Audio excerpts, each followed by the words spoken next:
Welcome to my YouTube channel with another interesting video.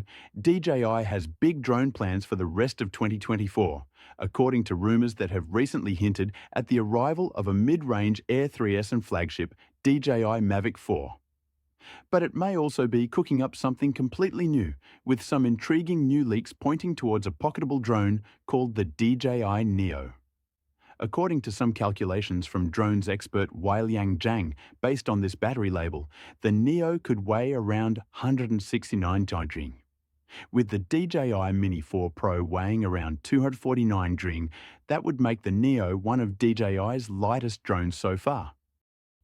The leaked video shows a compact drone with a propeller cage, which suggests it's designed to be safe for indoor flying. That cage would likely be removable. And if the Neo has a folding design, which most DJI drones so, it could well fit in your pocket.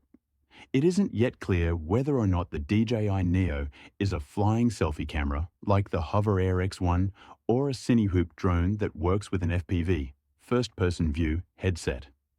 Given that the person flying the drone in the leaked video doesn't appear to be wearing a headset, a so-called hover drone looks more likely at this stage. A more recent post from Drone Mood on X, formerly Twitter, highlighting what appears to be a premature Walmart listing, also gives us a hint of possible pricing. That post suggests the DJI Neo Fly More Combo Bundle, which typically includes 2 extra batteries, a charging hub, and a shoulder bag, will cost $329. That's a similar ballpark to the Hover Air X1, whose combo kit costs $399.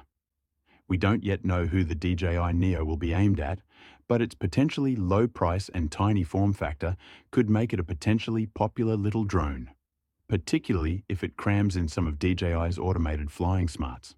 One possibility is that it might take on the likes of the Hover Air X1, which has snuck into our guide to the world's best beginner drones. That drone weighs only 125 kg and combines a 2-axis gimbal and electronic image stabilization to good effect, although DJI has proven itself to be a leader in both of those areas. Given that FCC filings are typically followed official launches within a couple of months, we shouldn't have to wait too long to see the Neo for real. So that's it for the video. Do subscribe for more.